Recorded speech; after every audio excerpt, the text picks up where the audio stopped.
안녕하십니까. 아나운서 신성원입니다. 오는 10월 18일은 감정노동자보호법이 시행된 지 꼭 5년이 되는 날입니다. 하지만 여전히 노동자들은 보호받지 못한다고 느끼는 것으로 나타나는데요. 직장갑질 119가 직장인 1000명을 대상으로 실시한 조사에 따르면 10명 중 8명은 우리 사회에서 민원인들의 갑질이 심각하다라고 응답했습니다. 또 응답자의 절반 이상이 회사가 민원인들의 갑질로부터 노동자를 잘 보호하지 못한다라고 답했다고 하는데요. 노동자들의 고통을 정작 회사는 제대로 파악하거나 관리하지 못하고 있다는 뜻이 되겠죠. 오늘 첫 번째 뉴스픽에서는 법 시행 5년이 됐지만 여전히 민원인들의 갑질에 씨름하고 있는 노동자들에 대한 이야기 나눠보겠습니다. 추석이 지나고 나서 바람도 더 차가워지고 완연한 가을로 접어들었구나 이렇게 느껴지시죠? 독서의 계절 가을에 책을 좀 읽어야겠다 이런 생각도 하게 되는데요. 지난해 발표된 2021년 국민 독서 실태 조사를 보면 성인의 연간 종합 독서율은 47.5%에 머물렀지만 20대 청년층의 독서율은 78%로 모든 성인 연령층과 비교해도 가장 높은 독서율을 보였습니다. 오늘 MZ데스크에서는 종이책뿐만 아니라 독서 모임, 책 여행 등 다양한 방식으로 독서를 즐기는 MZ세대들의 이야기 나눠보겠습니다. 10월 4일 수요일 뉴스 브런치 문을 열겠습니다.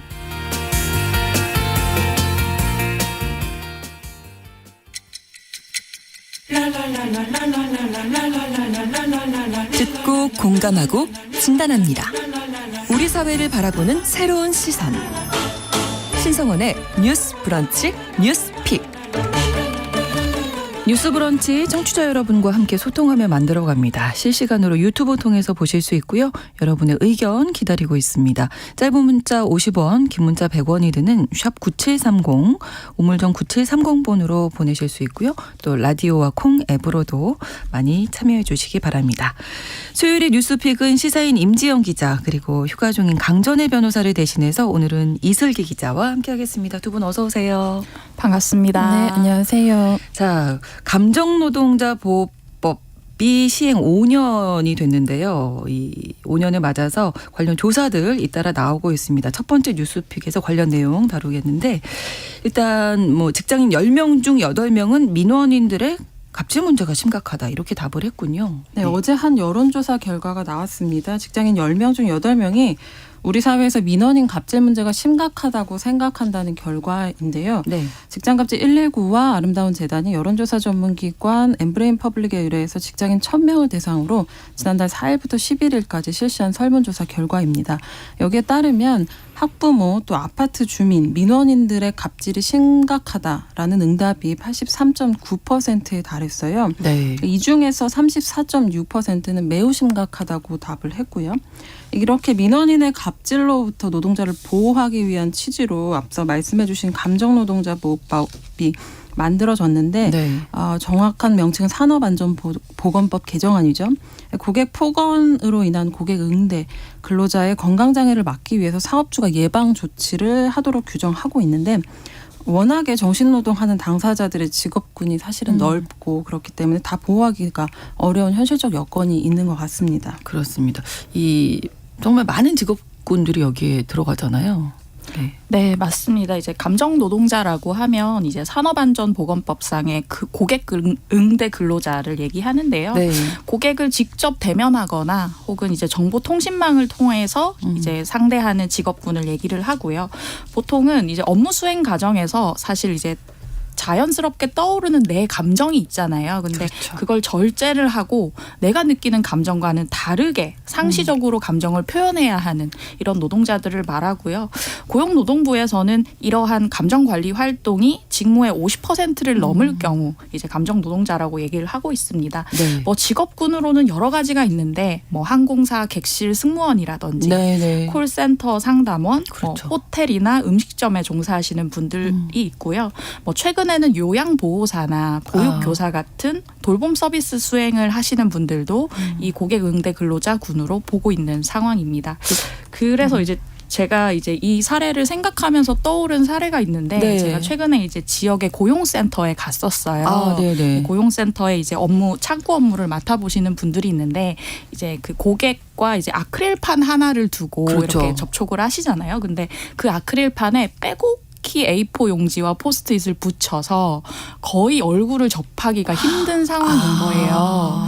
아마도 이제 그 민원인들이 그 공무원 얼굴을 알아보고 또 다른 민원을 넣거나 내지는 좀 극성 민원인이 많아서 그런 일을 하셨던 것 같은데 아, 네네. 근데 그런 상황이다 보니까 얼굴이 잘 안 보이고 그렇죠. 입술 모양을 볼 수가 없어서 그렇죠. 예. 의사소통이 좀 잘 안 되는 거예요. 아크릴판이 있으면 이게 좀 잘 안 안 들리잖아요. 들리잖아요. 네. 그래서 계속 입술 모양을 읽으려고 이렇게 앞으로 했는데 잘 보이지 않고 그래서 옆 창구를 보니까 네. 옆 창구에는 그 A4 용지와 함께 그 민원인 자리에 거울이 놓여져 있더라고요. 그럼 거기 앉으면 민원인은 자기 얼굴이 보이는 내 거예요. 얼굴이 보이는 거예요. 아, 네. 대화는 같이 하면서 네, 대화는 할 수 있게 뭐 구멍이 뚫려 있고 목소리가 들리기는 하지만 이게 얼마나 시달리셨으면 오죽하면 그랬을까 이 생각도 그러셨을지. 들면서 않네요. 그러면서도 이게 과연 고객 응대가 잘 될까 하는 의문도 드는 상황이었습니다. 사실은 이제 최근에 이제 선생님들 얘기도 많이 하게 됐는데 교사가 이렇게 갑질의 어떤 대상이 될 거라고 누가 상상을 했겠습니까? 정말 너무 안타깝지만 갑질 민원을 받는 직업군이 참 많이 다양해졌다. 뭐 이런 생각도 하게 되는 요즘인데요.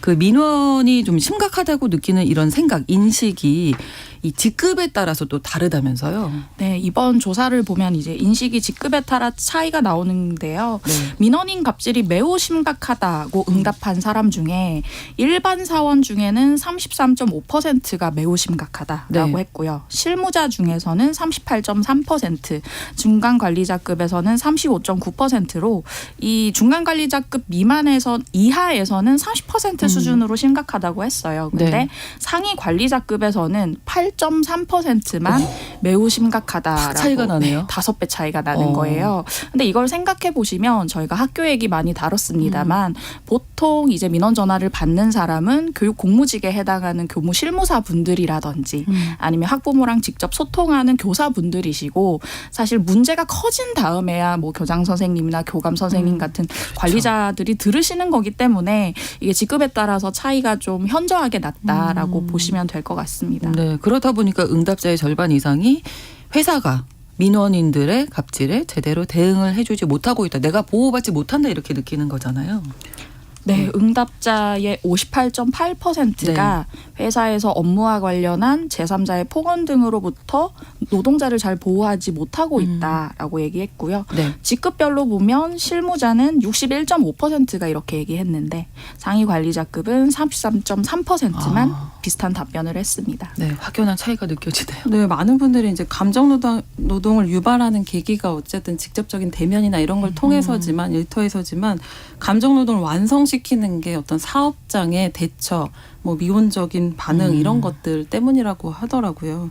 그런 것들을 보여주는 그런 결과인 것 같습니다. 네, 말씀드렸던 대로 감정노동자보호법 시행 이제 5년이 이번 해에 되는데 현실은 그렇지 못하다. 내가 보호받지 못한다 이렇게 느끼는 거잖아요. 그럼 감정노동자보호법 산업안전보건법 개정안인데 어떤 내용 담고 있는지 뭐 한번 네. 알아볼까요? 네.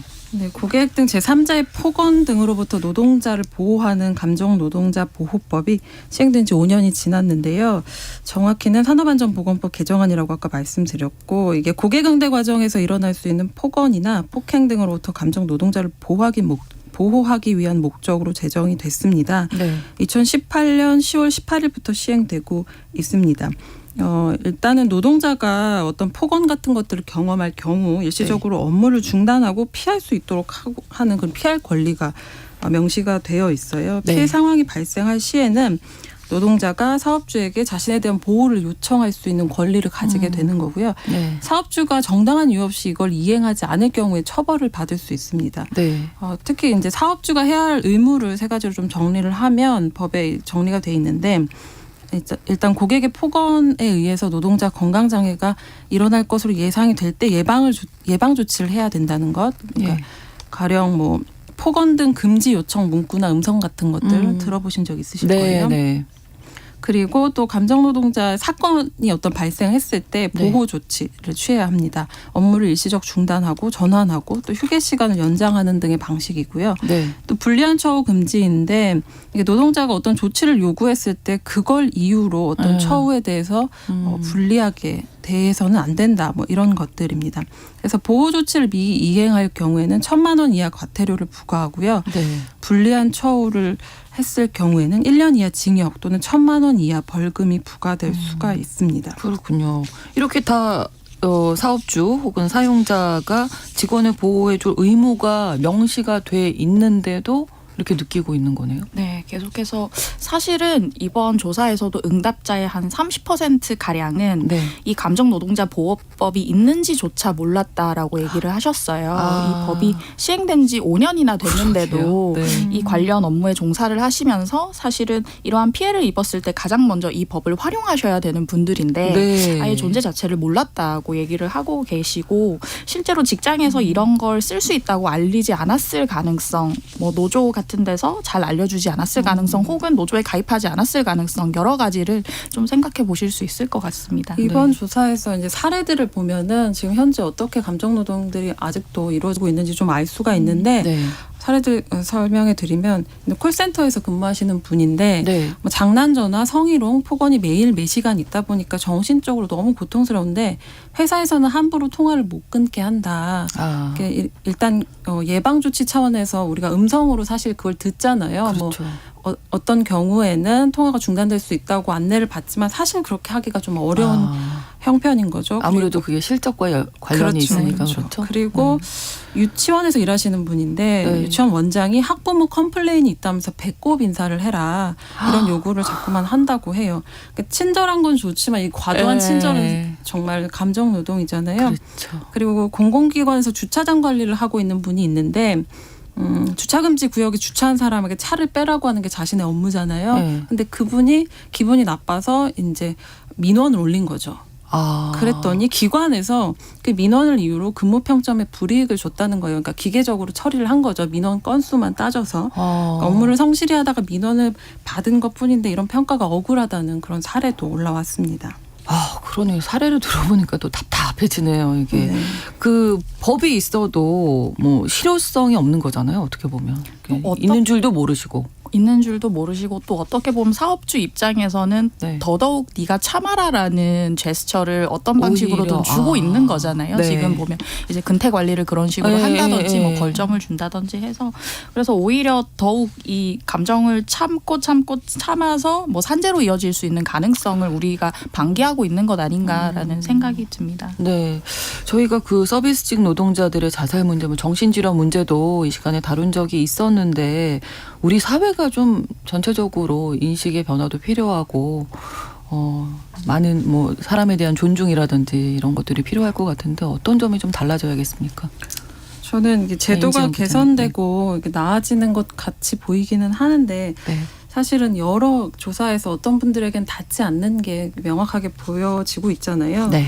법과 제도도 앞서야겠지만 사회적인 인식이 좀 중요하다고 생각이 드는 게 요즘 제가 좀 느끼는 게 요즘의 시대 정신이 민원이 아닌가 싶을 정도로 네. 그러니까 민원을 넣지 않으면 어떤 호구가 된다. 그러니까 그런 인식이 좀 있는 것 같아요. 민원이 네, 네. 나의 권리를 넘어서 안 하면 손해다. 이렇게까지 되고 있는 것 같고요. 작게는 뭐 식당에서 뭔가 컴플레인을 할 준비가 되어 있는 것부터 시작해서 약간 민원 넣을 준비, 화낼 준비가 되어 있는 사람들 같다는 생각을 저를 포함해서 하게 됐거든요. 특히 네. 이번에 서희초 관련 이슈가 있을 때 그때 교사도 학폭 관련해서 가해자 피해자 부모들의 민원에 시달렸다는 보도들이 초반에 있었는데 네.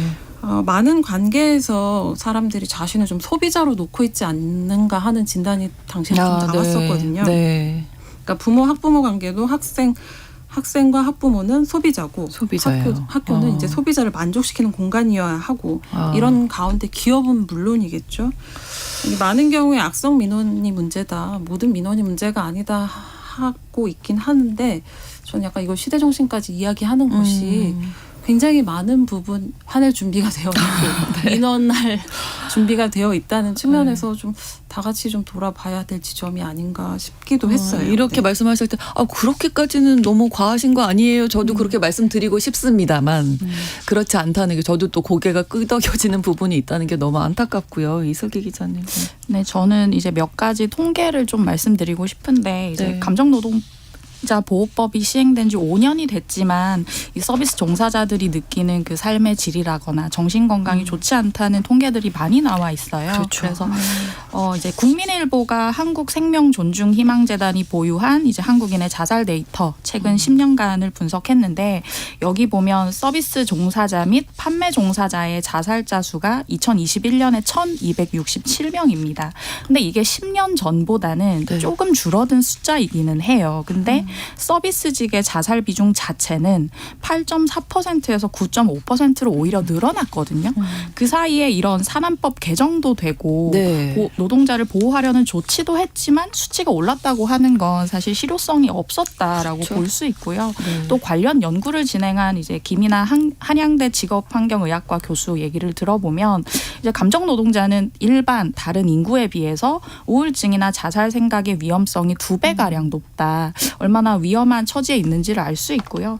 그리고 아까 이제 임 기자님이 얘기하신 그 어떤 민원할 준비, 네. 영화 제목을 빌리면 민원할 결심이 돼 있는 사회를 얘기를 하면 네. 제가 생각했을 때는 그 우리가 어느 공간에 가나 누군가는 갑이 되고 누군가는 을이 된다는 정의를 그냥 디폴트로 이제 생각을 하시는 것 같아요.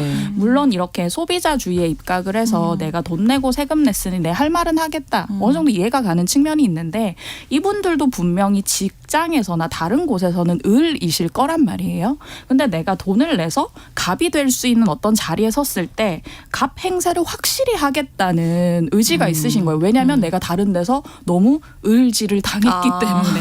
그러니까 이게 네네. 사회 전체적으로 봤을 때 갑과 을은 그냥 디폴트 때이기 때문에 이런 현장에 갔을 때 감정 노동자를 대했을 때 내가 확실히 갑 행세를 하겠다. 그리고 이것이 어떻게 보면 조금 저열하게도 느껴지는 게 감정 노동자 대다수가 이 감정 노동의 외주화가 굉장히 또 심각해져서 그렇죠. 네. 이 직장의 위치 자체가 뭐 비정규직이시라든지 네, 굉장히 네. 저임금 안 좋은 상태에 있는데 그런 분들을 향한 이 갑의 시선이라는 게 굉장히 좀 저열하다는 생각도 들고요. 그래서 저는 사실 이러한 갑질을 누군가가 했을 때 네. 엄정한 페널티를 적용을 해서 네. 갑질 자체가 어떤 세상 사는 지혜처럼 보여지지 않게끔 하는 것도 굉장히 제도적으로 그렇죠. 중요한 것 같아요. 사실 우리가 온라인 커뮤니티 같은 데 가면 내가 이러이러한 민원 넣어서 이걸 받아냈어요를 자랑을 하거든요. 그게 자랑이 그렇게 가만히 있지 않으면 말씀하신 것처럼 뭔가 호구가 되는 느낌을 네, 받을 네, 네. 수밖에 없는 그렇죠. 그게 자랑처럼 분위기가. 되니까요.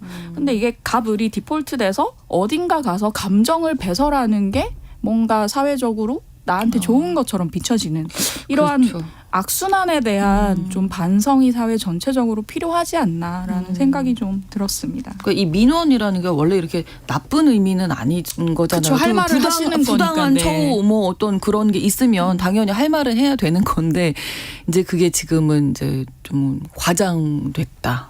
그렇죠. 너무 도를 넘었다. 이런 생각이 좀 드네요. 네. 네, 이제 그 공무원들이 사실 저희가 가장 가까이에서 만날 수 있는 그렇죠. 어떤 민원 창구가 될 텐데 자료 찾다가 그 공무원들의 감정 노동 짐작할 수 있는 좀 지표가 좀 인상적인 게 있어서 소개해드리고 싶어서요. 네. 국회 환경노동위원회 이수진 더불어민주당 의원실이 인사혁신처에서 자료를 받았는데 최근 3년 동안의 공무원 재해 청구 승인 건수 현황 자료입니다. 그러니까 공무원 재해 산재 관련된 것인데 2021년에 5,654건이 재해로 승인이 됐어요. 네. 근데 2022년 5,962건 꽤 늘었죠. 그리고 네. 2023년에는 6월 기준으로 3,803건이 승인돼서 사실상 연말까지 뭐 하면 6천 건 넘겠네요. 기세대로라면 네, 역대 네. 최고치를 기록할 네. 것으로 보인다고 하거든요. 유형별로 보면 사고가 가장 많고 질병 장애인데 좀 눈에 띄는 건 질병 중에서 네. 직장 내 괴롭힘이나 민원 업무 스트레스로 인한 정신질환이 크게 늘어났다는 점이거든요. 정신질환 질병 승인 건수가 2021년 167건에서 이듬해 271건으로 62% 정도 늘어났어요. 그리고 매년 질병 승인 건수의 30% 가량이 정신질환이라고 하거든요.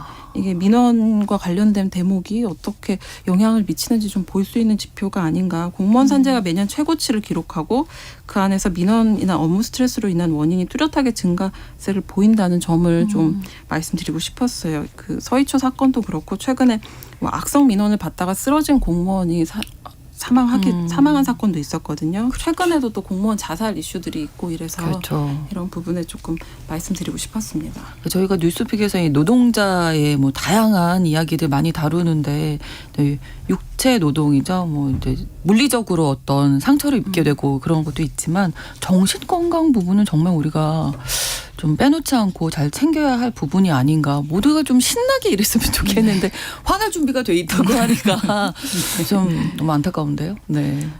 덧붙이고 싶은 말씀 있으신가요, 이슬기 기자님?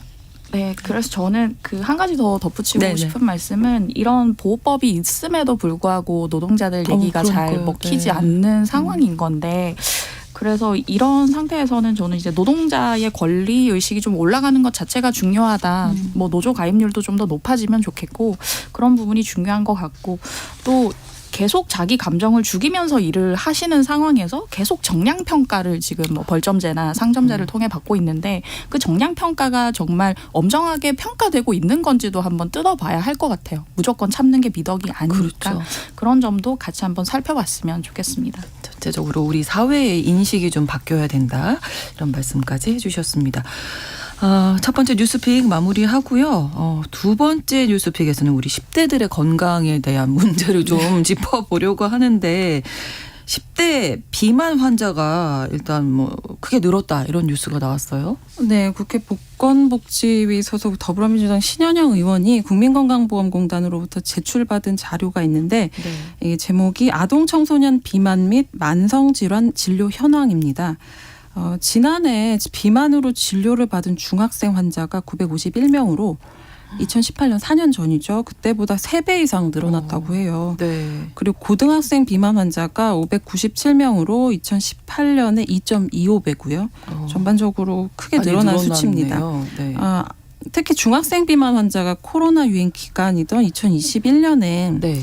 1,304명으로 크게 늘었는데 작년에 좀 감소한 수치거든요. 951명이. 그런데도 불구하고 4년 전에 비해서 여전히 높은 수준을 보여주고 있어서 코로나 전으로 돌아가기가 참 어렵다 이런 걸 볼 수 있고요. 네. 아무래도 코로나 시기에 이제 신체 활동이 좀 저하되면서 그렇죠. 비만이나 만성질환 진료를 받은 환자들이 늘었고 그 이전 수준 회복하지 못하고 있는 것으로 보입니다. 그리고 최근에는 탕후루 같은 간식까지 네. 유행하고 있어서 이게 아동 청소년의 건강 관리 뭐 이런 것들에 주의와 관심이 필요하다는 그런 보도들이 이어지고 있는데요. 네. 네, 탕후루는 작을 과일 다 아시죠? 네, 과일을 과일을 이제 설탕 시럽에 입혀서 직접 만들어 보셨다고. 네, 저는 만들어 봤는데요. 네. 잘 안 되더라고요. 근데 단 거 위에 단 거. 맞죠? 네. 중국의 과자입니다. 네, 네. 그렇습니다. 이 여기에서 초등학생 저학년들이 또 비만이 많이 늘었다고 네, 하죠. 이게 좀 초등학생 걱정되는 부분인데요. 네. 7세에서 9세 비만 환자가 네. 지난해 1,038명으로 네, 2018년에 1.73배이고요. 예. 또 고학년도 있어요. 10세에서 12세 비만 환자가 네. 1,659명으로 4년 전에 2.37배로 고학년에서 상대적으로 조금 더 늘었어요. 그러니까 관리나 이런 통제에서 조금 벗어날 수 있는 학년이잖아요. 네, 네. 알겠습니다. 2형 당뇨병으로 진료받은 아동 청소년 환자도 그래서 늘고 있는 추세인 거죠. 네, 2형 당뇨라고 하면 저희가 흔히 말하는 성인 당뇨고요. 당뇨죠. 네, 이제 네.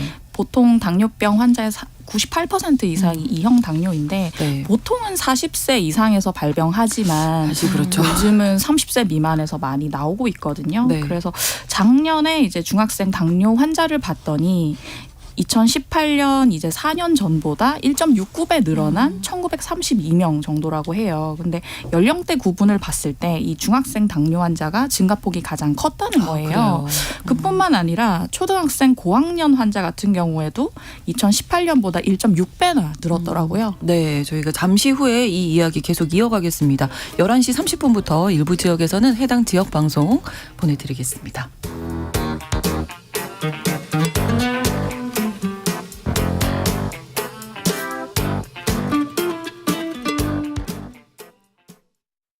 지금 시각은 11시 30분입니다.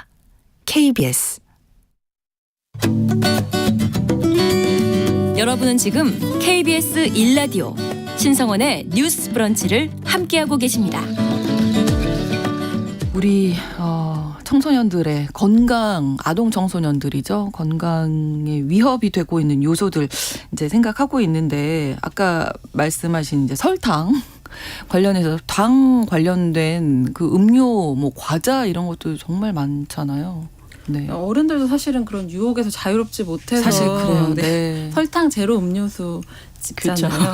이게 더 안 좋다고. 네, 뭐 그런 얘기들도 있긴 한데 사실 아이들이 스스로 제어하는 건 훨씬 더 그렇죠. 어려운 일인 것 같아요. 보면은 그 주스 같은 것도 과일 함량이 거의 없거나 적고 그렇죠. 보면은 이제 캐릭터 이름을 딴 당 음료들이 너무 네. 많아가지고 네. 그 아이들이 그걸 한번 보면 이제 꽂히고 계속해서 사달라고 계속 그거 먹어야 하고 되잖아요. 네, 집에서 안 사줘도 어디선가도 접하기도 맞아요. 하고 그러기 네. 때문에 좀 우려되는 거는 어쨌든 유아기의 미각이 발달하는 시기잖아요. 네, 네, 네. 근데 이때 강한 단맛에 길들여지면은 평생 설탕에서 벗어나기가 어렵다고 하더라고요. 맞아요. 좀 많이 안 먹은 것 같은데 왜 제가 벗어나기 어려운지 잘 모르겠는데 어떤 강렬한 자극이 계속된 설탕 섭취를 부르는 악순환으로 이어지기 때문에 네. 어쨌든 좀 보호자가 관리를 해줄 필요는 있는 것 같아요. 그러니까 이게 맨날 엄마들이 막 이제 싸운단 말이에요. 아이는 달라고 그러고 안 된다 하다가 결국은 사주 이제 늦게 되는데 그렇죠. 그래서 예. 이게 뒤에 성분 보고서 그나마 뭐 주스의 어떤 뭐 과육 함량이 좀 높은 조금 높은 건 걸로 이렇게 그나마 그래도 하게 어쨌든 되죠. 당 네. 섭취가 많다는 얘기인데 아까 잠깐 말씀해 주셨지만 지금 이제 아동 청소년 비만 문제를 이야기할 때 뉴스에 나오는 게 탕후루거든요. 네. 이 간식. 좀 드셔보셨습니까, 탕후루? 저는 먹어보진 않았어요. 왜냐면 한 번 열면 멈출 수 없을 것 사실 같아서 그래요. 네. 네. 열지 않았는데 그 요즘에 유명한 짤이 있어요. 네. 이제 현직 치과 의사분인데 네. 아. 이 탕후루 유행이 계속되면 내가 조만간 강남에 집을 살 수 있을 거다. 그만큼 얼마나 봤어요. 충치가 많이 생길지를 그렇죠. 예고한 말인데 근데 이게 그 10대들 사이에서 유행처럼 번져서 마라탕후루라는 말을 많이 들어보셨을 거예요. 예, 예. 이제 주식으로 마라탕을 먹은 다음에 간식으로 탕후루를 먹는다라는 매운 거 먹고 그다음에 단 거면 뭐 환상의 조합이죠. 그러니까요. 그래서 네. 얼마나 이 탕후루가 대중적으로 인기를 끌게 됐냐면 네. 이제 유명한 이제 배달업체 중에 하나인 배달의 민족에서 네. 최근에 공개한 통계 자료를 보면요. 지난 7월 기준으로 탕후루 검색량이 올해 1월 대비 47배 늘었다는 거예요.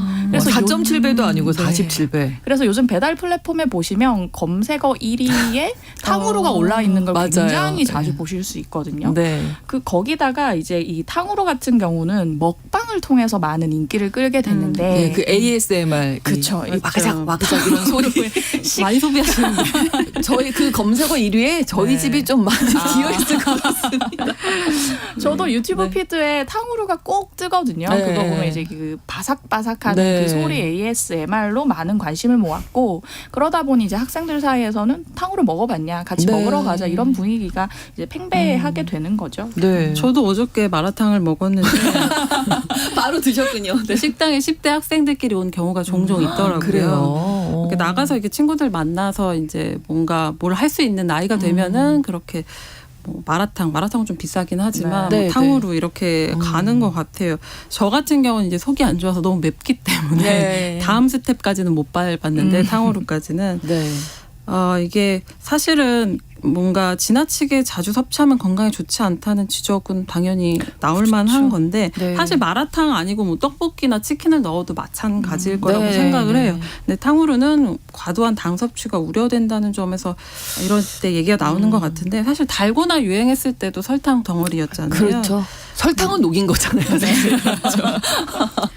네. 이게 국감에도 지금 소환 예정이라면서요? 네, 10일부터 국정감사가 시작되는데 네. 국회 보건복지위원회가 이번 국감에서 인기 탕후루 프랜차이즈 대표를 증인으로 채택했다고 하거든요. 네. 찾아보니까 몇 년 전부터 좀 보이긴 했는데 최근에는 전국에 400개 넘는 가게가 있다고 하더라고요. 탕후루는 10대 중심으로 선풍적인 인기를 끌고 있기 때문에 그 어린이 청소년들의 설탕 과소비 논란과 길거리 위생 문제를 질의하기 위해서 증인으로 채택했다 이렇게 밝혔습니다. 네. 또 한 가지가 이제 마라탕으로의 이제 마라탕 얘기도 빼놓을 수가 없는데 이게 좀 맵기는 합니다만 중요한 건 마라탕 프랜차이즈들이 식품위생법 위반에 걸렸다. 이게 이제 건강이 정말 직결되는 문제잖아요. 네. 위생 관련된 건데. 이제 국회 보건복지위 소속 서영석 더불어민주당 의원이 식약처에서 받은 그 외식 프랜차이즈 식품위생법 위반 현황을 보면요. 네. 이제 2018년부터 올해 6월까지 마라탕 프랜차이즈 같은 경우는 식품위생법 위반 건수가 매장 수 대비 한 20% 정도 됐다는 거예요. 이게 프랜차이즈 상위 업체 기준이긴 한데 그 가운데 이제 5매장 중에 한 곳은 식품위생법 위반으로 걸렸다라고 보시면 되고 네. 떡볶이 프랜차이즈 상위 같은 경우는 11%, 치킨 같은 경우는 9%에 이르는 것으로 나타났는데요. 이제 마라탕 같은 경우 어떤 걸 많이 위반했냐를 봤더니 기준 및 규격 위반이 54건으로 가장 많았고요. 네. 위생 교육을 미이수했거나 건강 진단을 실시하지 않았다라는 것이 이제 각 12건 정도로 됐습니다. 네. 저희 청취자 한 분이 탕후루 맛있다고 해서 드셨는데 온 가족이 다 맛있게 먹었는데 저만 이가 너무 아파서 치과에 다녔습니다. 조심하시라고 8625번으로 이렇게 남겨주셨거든요. 그러니까 탕후루도 조심하셔야겠고 마라탕은 또 너무 매우니까 위가 또 놀라지 않을까. 근데 이제 위생 관련해서도 좀 주의를 해주셔야 하고 사실 우리 어린아이들이 뭐 청소년들이나 아동들이 많이 먹기 때문에 건강하게 오래오래 살아야 되잖아요. 그러니까 우리 사회가 이제 좀 아이들의 건강에 좀 당연히 신경을 써야 될 텐데요. 네. 네, 젊은 층 중심으로 이렇게 당류가 많이 든 음식에 굉장히 길들여져 있잖아요. 네. 디저트류 같은 것도 유행도 돌고 네. 또 아까 말씀하신 것처럼 뭐 SNS에 뭔가 그런 예쁜 디저트 사진이나 뭐 탕후루나 그런 거 전체적인 사회 분위기가 약간 아이들로서는 장려하는 분위기로 느껴질 수밖에 없는 그런 환경이기도 한 것 같아요. 근데 네. 이게 아동 청소년만의 이슈는 아니고 이후에 또 나중에 사회가 치러야 할 비용 같은 것들이 있을 테니까 그걸 고려하면 좀 어릴 때부터 관리를 해야 될 것 같은데 최근에 젊은 층 건강이 우려되는 네. 관련 지표가 나왔습니다. 5년 동안에 20대 당뇨병 환자의 증가세가 전 연령대 가운데 가장 가파르게 20대 상승했다고 당뇨병이요. 네, 하거든요. 네, 국회 보건복지위원회 소속 서영석 위원이 그 건강보험심사평가원으로부터 받은 자료인데요. 만성질환자 현황입니다. 2022년에 20대 당뇨병으로 치료받은 환자 수가 42,600여 명이었는데 고혈압으로 치료받은 환자 수는 42,798명으로 같은 해 전체 20대 인구수의 1.3%가 당뇨병이나 고혈압으로 치료를 받았어요. 굉장히 네. 높은 수치거든요. 또 이게 평생 관리를 해야 되잖아요. 네, 이제 네, 발병이 그렇죠. 되면. 그래서 특히 증가율만 놓고 보면은 80세 미만 연령대 가운데서는 20대가 47.7%로 가장 큰 폭으로 상승을 했다고 하더라고요. 뭐 이런 것뿐만이 아니라 요즘 아이들은 특히 라면이나 과자, 치킨 뭐 이런 식의 가공식품, 뭐 햄버거 패스트푸드 뭐 이런 거 많이 먹죠. 노출이 네. 되어 있어서 부모님들 많이 걱정하시는 게 성조숙증이잖아요. 그렇죠. 네. 체지방이 이제 표준 이상으로 증가해서 성장판이 빨리 다치게 될까봐 굉장히 우려하시는데 아이들 식습관 관리는 어쨌든 성조숙증 예방하는 데도 중요하니까 좀 관리가 필요한 것 같아요. 네, 그러니까 음료에 아까 당이 많이 들어있다 이런 얘기 해주셨는데 해외 다른 나라들 보면 설탕세라는 걸 도입을 했다면서요. 네, 이제 설탕세 같은 걸 적극적으로 도입을 해서 네. 이제 특히나 이제 과당이 들어간 음료를 네. 만드는 기업들에 많이 부과를 하고 있어요. 그래서 세계보건기구 같은 경우는 비만을 21세기 신종 전염병으로 규정을 하면서 네. 이러한 설탕세 부과 추세가 늘고 있고요. 뭐 많이 알려진 국가 가운데는 뭐 호주나 아일랜드, 네. 스페인, 포르투갈 등이 이제 설탕세 선도국으로 분류가 되고 있습니다. 그래서 우리나라에서도 사실은 21대 국회에서 이 관련 법안이 발의가 됐어요. 네. 그래서 국민건강증진법 개정안이라 해서 국민건강증진 부담금이 지금은 담배에만 부과되고 있는데 가당 음료를 제조하거나 만들거나 뭐 유통 판매하는 자에게도 부과토록 해야 한다라는 의견이 있는데 네. 이제 사실은 설탕 말고도 또 안 좋은 어떤 뭐 식재료들이 많기 때문에 뭐 이거 기름 가지고는 튀긴 거 이런 것도 네. 안 좋잖아요. 사실. 유통업계에서는 약간 불만이 있는 상태인데 네. 제가 봤을 때는 이 설탕세부터 시작해서 다른 어떤 식재료까지 조금 넘어갈 수 있는 단계가 될 수 있지 않을까라는 생각도 듭니다. 네, 아동 청소년 건강 얘기했지만 성인들도 사실 네, 맞아요. 맞아요. 아니잖아요. 네. 특히 영국 같은 데가 네. 좀 굉장히 강하게 규제하고 있다고 알고 있는데요. 뭐 케임브리지 대학, 옥스퍼드 대학이 설탕세 도입 이후에 어린이 비만 수준 변화를 추적했다고 해요. 그 네. 결과 특정 연령에서 비만율이 감소했다고 하는데 특히 초등학교 6학년 여자아이의 비만 사례가 종전 대비 8% 줄어든 것으로 조사됐다는 결과가 있거든요. 근데 물론 남아나 다른 연령대에 미친 영향이 입증되지는 않았어요. 근데 영국 같은 경우는 그 비만이 굉장히 심각한 질환으로 인식하고 있어서 네. 광고도 규제하고 있거든요. 그렇군요. 그러니까 뭔가 음료 리필 이런 것들 광고를 금지하거나 1+1 이런 것도 제한을 두고 있는 그렇게 좀 적극적으로 하고 있는 나라 중에 하나입니다. 네, 아무튼 10대들의 비만, 당뇨가 늘어나고 있어서 너무 걱정인데 건강하게 아이들 잘 좀 지도를 해주셔야 되겠습니다. 수요일에 뉴스픽 마무리하겠습니다. 시사인 임지영 기자 그리고 오늘 이슬기 기자까지 두 분 고생하셨습니다. 감사합니다. 고맙습니다. 감사합니다. 신성원의 뉴스 브런치는 여러분과 함께합니다.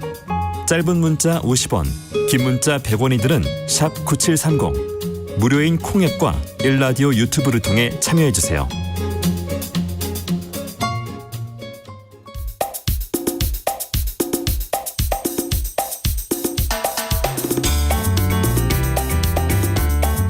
청년들의 시각으로 우리 사회를 진단합니다. 뉴스 브런치 MG데스크. MG데스크 시작하겠습니다. 오늘도 대학내일 20대 연구소 이혜인 수석, MZ세대 트렌드를 쉽고 빠르게 전달하는 미디어 캐리의 이시은 에디터 두 분과 함께합니다. 어서 오세요. 안녕하세요. 어떻게 연휴는 잘 보내셨죠? 네, 너무 금방 갔네요. 네. 이시은 에디터 결혼한 지 얼마 안 되셔갖고. 네, 맞아요. 네. 처음으로 시댁 갔다 왔습니다. 어떠셨어요? 너무 재밌었고 또 막 어머니랑 재미있으셨어요? 아버님이랑 수다를 엄청 많이 떨었어요. 그래서 나름 되게 친해진 느낌. 분위기 좋네요. 예. 몇 년 후에 또 제가 다시 여쭤보도록 제 예상과 너무 다른 질문 패턴이 나와서 당황스럽네요. 네. 자, 오늘 어떤 이야기 네. 나눠볼까요? MZ세대 이야기. 요즘 정말 날씨가 너무 쌀쌀해진 것 같아요, 갑자기. 갑자기 훅 추워졌죠. 네, 좀. 맞아요. 네. 해도 또 여름보다 짧아졌고. 맞아요. 정말 이제 가을이 왔다라는 게 실감이 나는데요. 네네. 네, 가을 하면 사실 떠오르는 것들이 좀 많잖아요. 네. 뭐 단풍놀이라든지 뭐 그렇죠. 제철 음식이나 트렌치코트 같은 네. 가을옷. 그리고 또 바로 독서의 계절이라는 건데요. 그렇죠. 네, 오늘은 MZ세대가 독서를 즐기는 법 그리고 또 독서 문화에 대해서 알아볼 예정입니다. 아무래도 이제 젊은 세대일수록 동영상, 뭐 그렇죠. OTT도 발달하고 해서 그런 걸 많이 보지 않겠나 했는데 MZ세대가 독서 많이 한다면서요. 네, 사실 뭐 MZ세대와 트렌드 하면 유튜브, 뭐 맞아요. PC, 네. 모바일 저희가 앱 트렌드도 많이 다뤄서 독서 트렌드라고 하면 조금 어색하게 느껴지실 수도 있을 것 같은데요. 사실 독서를 즐기는 이들이 세대를 불문하고 꾸준하게 있었습니다. 네. 그런데 이제 시대와 환경이 바뀌면서 요즘 독서를 즐기는 방식들이 꽤 다양해졌더라고요. 네. 그래서 그 몇 년간 MZ세대 사이에서 주목받은 독서 관련 행사나 굿즈들도 있고 독서 관련 핫플레이스도 있어서 오늘 요것들을 좀 중심으로 소개를 해드리려고 합니다. 네네. 네, 맞습니다. 또 독서가 아예 트렌드가 되었다라고 보기보다는 이제 독서 관련 문화가 굉장히 다양해졌다라고 보는 게 맞는 것 같고요. 네. 그리고 그런데 좀 먼저 요즘 또 친구들은 정말 영상 많이 시청한다는데 독서를 취미로 생각하는 이들도 많은가 싶으실 것 같아요. 네네네. 네. 그래서 관련해서 저희가 좀 몇 가지 데이터를 좀 살펴봤는데요. 네. 먼저 사실 그 통계청의 국가 통계 포털에 따르면 올해 2030 세대가 책을 사는데 쓰는 비용이 네. 1만 원 밑으로 떨어졌다는 소식이 있습니다. 또 1만 원 밑으로 집계된 것은 2006년 이후에는 또 처음이라고 해요. 근데 또 이는 독서율과는 또 다른 게 종이책을 구매하는 게 아니라 이제 전자책을 선호하는 사람들도 있기 때문인데요. 네, 또 실제로 문화체육관광부가 지난해 발표한 2021 국민 독서 실태 조사에 따르면 성인의 연간 종합 독서율은 이제 47.5%를 기록했지만 20대 청년층의 독서율은 78.1%로 모든 성인 연령층이랑 이제 비교했을 때 네. 가장 높은 독서율을 보였다고 합니다. 네, 종이책을 구매하는 이들은 좀 줄고는 있지만 네. 독서율 자체는 좀 높아지고 있다. 이렇게 보시면 될 것 같아요. 그러니까 종이책은 사지 않지만 다른 방법으로 책을 보고 있다는 네, 거네요. 네, 맞습니다. 그러면 맞습니다. 잠깐 앞에서 뭐 살짝 이야기 나왔지만 이북이라 부르는 전자책 시장이 이제 큰 것이 한몫한 것 같습니다. 뭐 네. 저희가 특정 앱 같은 전자책 플랫폼들이 2016년도쯤부터 생겼는데요. 이때 큰 화제를 모으면서 이제 2020년 들어서 아이패드 같은 이런 휴대용 태블릿이 학생들 사이에서도 유행하기 시작했어요. 네. 실제로 대학가에서는 요즘 노트 대신에 이런 태블릿 PC 많이 그렇겠죠. 쓴다고 하더라고요. 네. 그러면서 이북 접근 연령층이 좀 낮아졌다는 분석도 있습니다.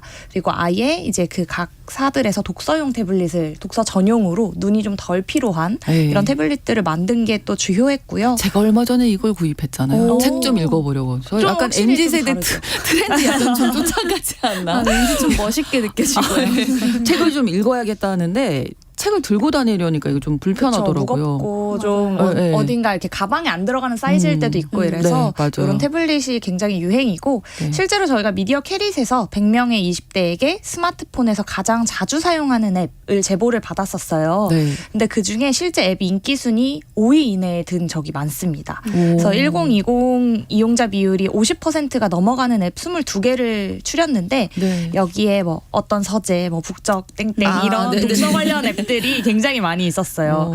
재밌었던 점은 어떤 독서를 하기 위해 책을 구매하는 앱뿐 아니라 그냥 내가 읽은 책을 기록하기 위한 앱도 이 순위 안에 들어서 좀 화제였다는 겁니다. 네. 그러니까 내가 어떤 책을 읽었는지 기록하고 월별 독서량도 통계로 보면서 그렇죠. 실제 독서 행위를 많이 한다고 볼 수 있을 것 같아요. 네, 또 저 이 앱이 정말 좀 인기인 이유가 좀 재미있게 느껴졌는데요. 네. 인증하는 방식이 요즘 MZ세대의 니즈를 좀 잘 파악했다라는 생각이 들더라고요. 네. 또 요즘 다꾸가 대세잖아요. 이게 다이어리 꾸미기인가요? 다이어리 꾸미기랑 살짝 비슷한 유형인데 다꾸가 네네.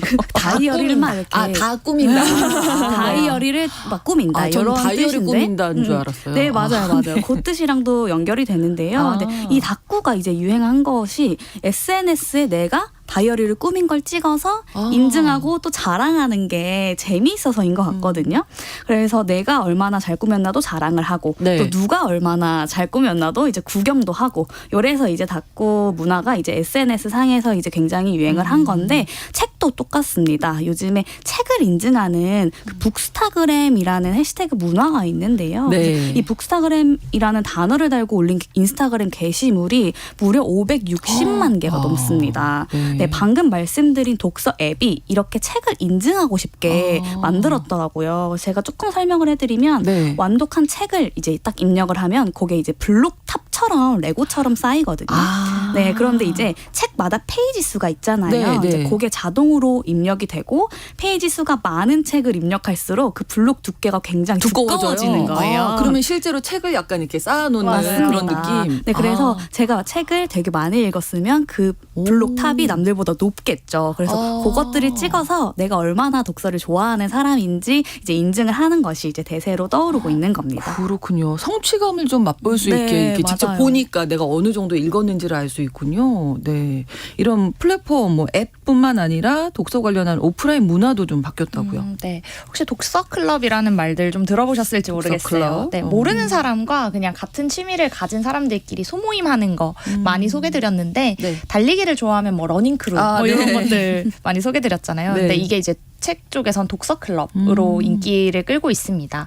실제 유명한 독서 모임 커뮤니티들도 많이 생겼는데요. 네. 이런 북클럽들은 2015년에 100명에서 시작했는데 이제 2022년에는 2만 명이 넘는 회원이 벌써 모였다고 합니다. 네. 그래서 책의 주제에 따라 다양한 소모임들을 만들기도 하는데 일부러 뭐 이제 테마별로 여행 관련 책 모임, 아예 경제 관련 책 모임 이런 식으로 이제 소재별로 모이기도 하고요. 아니면 월 1회 정기 독서 모임을 하는 모임 이런 식으로 같이 이제 읽는 주기에 따라서 모이기도 합니다.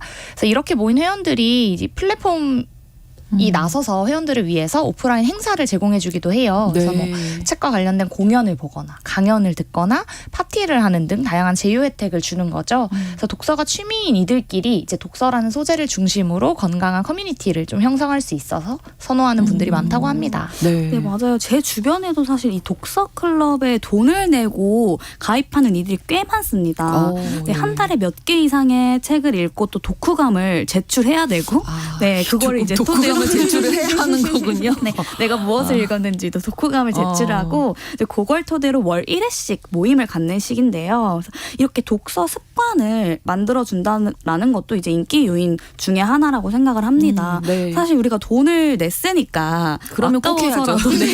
아까워서라도 이제 독서 규칙을 꼭 실현을 하고자 그렇죠. 하는 건데요. 네, 그래서 네. 요즘에 이제 자기 개발이나 갓생 살려고 하는 이렇게 많은 이들이 이런 습관을 만들어 준다라는 모임을 선호하는 경향이 있는 것 같습니다. 그래서 네. 어떻게 보면은 이제 스스로 하기 힘든 독서를 좀 습관화해 준다. 이 독서 클럽이. 그래서 이제 약간 배운다라고 생각을 하는 것 같아요.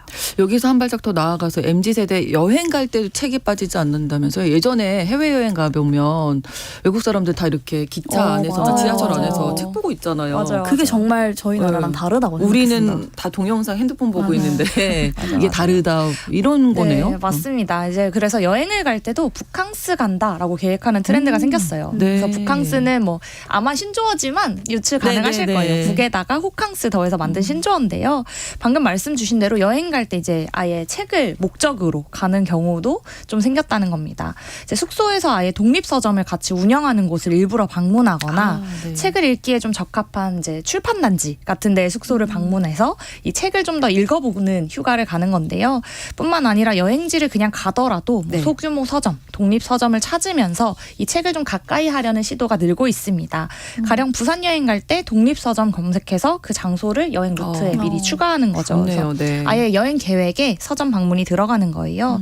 그래서 이런 트렌드에 좀 맞춰서 각 서점들에서는 이제 표지를 알 수 없게 아예 포장을 해서 추천사만 적어놓은 뭐 어떤 사람에게 해서 이런 것들을 뭐 선물하게 하거나 자기에게 좀 구매할 수 있도록 하거나 이런 걸 미스터리북이라고 많이 부르더라고요. 네. 이렇게 하거나 아예 책을 읽을 수 있는 휴게 공간, 뭐 아예 책과 관련된 간단한 소품들을 파는 편집샵 이런 것들을 운영하면서 자체적으로 좀 즐길 수 있는 컨텐츠를 확장하고 있어요. 그래서 네. 최근에 뭐 이제 국내 지역 더하기 독립서점 검색하는 게 여행 문화 중에 하나로 네. 자리 잡게 이것도 되었다고 합니다. 기억하시면 좋겠습니다. 제가 저렇게 해봤거든요. 네. 제주도에서 이제 한 달 살기를 할 때 아. 주변에 이제 숙소 주변에 독립서점이 하나 있었거든요. 근데 많아요. 네, 네. 거기에 이제 제주도니까 제주도 관련 독립서적들이 굉장히 많았어요. 그래서 네 그런 지역 관련해서 좀 보기 힘든 서적을 좀 찾을 수 있다라는 것도 매력 중에 하나인 것 같고요. 네. 그리고 또한 서울국제도서전이라고 이제 MZ세대 사이에서 되게 큰 축제 중에 하나로 떠올랐거든요. 그래서 다른 지역에 사는 분들이 이 행사를 즐기기 위해서 이제 서울에 놀러 오시는 경우도 굉장히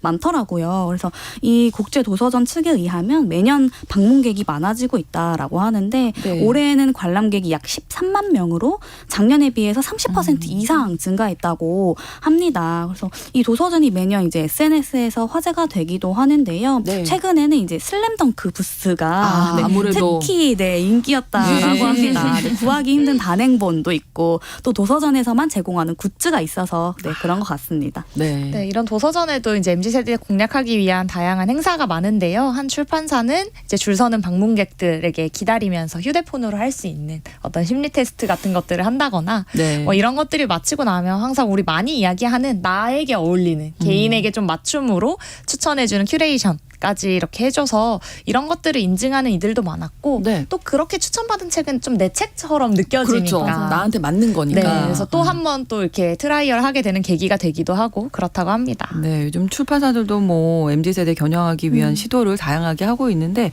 책 관련 굿즈가 인기라면서요. 네, 말씀해주신 것처럼 요즘 출판사 굿즈들도 정말 독서 붐에 한몫하고 있습니다. 네. 예전에 사실 책 사려고 서점에 가면 네. 저는 서점에 자주 갔었거든요. 초등학교 중학생 때. 그래서 네. 이제 사은품으로 파우치 같은 거 네, 네. 줬었잖아요. 잡지 사면. 네, 맞아요. 저 같은 경우도 패션 잡지를 굉장히 좋아했었는데 네. 이때 잡지 사면 화장품 같은 거 줬잖아요. 그렇죠. 그래서 립스틱 하나라도 네, 있죠. 맞아요. 네. 사실 이런 것들을 이제 갖고 싶어서 사실 이제 구매하는 이제 그런 시절도 있었는데 최근에는 이제 인터넷으로 책을 구매하는 경우가 굉장히 많고요. 네. 이때에도 각 플랫폼마다 선착순으로 이제 굿즈들을 나눠줍니다. 뭐 이를테면 책 일러스트가 그려진 예쁜 컵이라거나 아니면 네. 텀블러 가방 같은 걸 이제 주는데요. 이제 예전과 좀 달라진 점은 이제 MZ세대가 좋아하는 캐릭터 캐릭터나 이제 브랜드와 콜라보를 해서 내는 한정판 굿즈들이 굉장히 많아졌다라는 거고요. 그래서 이런 콩고물도 사실 요즘 적극적으로 정말 MZ세대에 맞춰서 그러네요. 기획을 하고 있다라는 점도 주목해볼 만한 현상으로 보여지고요. 실제로 그래서 저는 책 굿즈를 보면 정말 요즘 친구들이 좋아하는 또 유행하는 굿즈를 미리 파악할 수 있는 그러네요. 계기가 되기도 하더라고요. 얘가 메인 아니에요? 이 굿즈가 어떻게 보면 바뀌어서. 맞아요. 네. 그래서 실제로 굿즈를 잘 팔아서 인기가 된 온라인 서점들도 많이 있었습니다. 그렇군요. 네. 그래서 좀 최근에 이제 책 관련 굿즈 그럼 뭐가 있을까 궁금해하실 것 같은데요. 요즘 북커버가 인기를 끌고 있습니다. 네. 그러니까 북커버는 말 그대로 책에 옷을 입히는 그 겉에 싸는 그렇죠. 책 포장하는 네, 거. 책 포장지라고 보면 되는데 이제 카페나 대중교통에서 아까 말씀 주신 것처럼 책은 읽고는 싶은데 아, 내가 무슨 뭐 책을 읽는지. 읽는지는 가리고 싶은 거예요. 그래서 그 심리를 공략한 굿즈라고 보시면 아, 됩니다. 네. 이게 사실 일본이나 해외에서는 굉장히 좀 유행하고 있는 이미 그런 문화라고 하더라고요. 한국에서는 이제 유행 시작한 지 얼마 안 되는 문화인데 인스타그램에서 이제 북커버 게시물이 5만 건 이상 올라오면서 좀 계속 트렌드로 떠오르고 있습니다. 네. 뭐 가죽 커버, 손뜨개 커버 뭐 이렇게 좀 다양하게 준비가 되고 있고 네. 한 출판사는 그래서 이제 이런 트렌드를 공략해 멤버십에 가입하면 이런 것들을 제공하는 형태로 굿즈로 아예 이제 공략해서 MZ 세대를 인입시키기도 했습니다. 네, 그럼 마지막으로 MZ 세대 사이에서 유행하는 네네. 책, 떠오르고 있는 책 어떤 게 있을지. 또 최근에 베스트셀러 이제 다들 아실 수도 있어요. 이제 도둑맞은 집중력이라는 책이 네. SNS에서 정말 큰 화제가 되었는데요. 이제 네. 자기 개발에 관심이 있는 이들 사이에서 정말 핫하게 떠오른 도서입니다. 이제 그 이유가 이제 MZ 세대의 특성과 또 연결이 되는데요. 네. 근데 최근에 뭐 SNS나 유튜브 자극적인 콘텐츠를 정말 끊을 수 없다라는 이제 현상이 있는데 이제 그거를 MZ 세대가 도파민 중독이라고 불러요. 아, 네네. 나 정말 도파민에 중독된 것 같아 요즘 뭐 이런 식으로 부르는데요. 이제 네. 그 도파민이라는 게 이제 쾌락을 느끼게 해주는 신경 전달 물질인데 이제 특히 G세대가 타 세대에 비해서 SNS 접속 시간도 정말 길고 길죠. 네. 또 쇼폼 콘텐츠를 정말 많이 시청하는 경향이 있잖아요. 그래서 네. 이 도파민 중독을 치료하자라는 의미로 도둑맞은 집중력이라는 책이 입소문을 네. 타게 된 겁니다. 이제 네. 이 책이 뭐 인터넷 중독 문제를 일으키는 사회 시스템을 좀 지적하고 또 그걸 해결하기 위한 방법을 제시하고 있다고 합니다. 이은수 속 짧게 말씀해 주시면. 네. 저는 사실 뭐 교양 도서로 떠오른 책보다 하나 이제 오늘에 맞는 책 추천해드리고 싶은데 저희 시간이 다 돼서 네. 개인적으로 다음 주에 듣도록 하겠습니다. 다음 안 주에 되겠네요. 한번 준비해 오도록 하겠습니다. 알겠습니다. 이혜인 수석, 이시은 에디터 두 분과 함께했습니다. 고맙습니다. 네, 감사합니다. 감사합니다. 뉴스브런치 내일 다시 오겠습니다. 고맙습니다.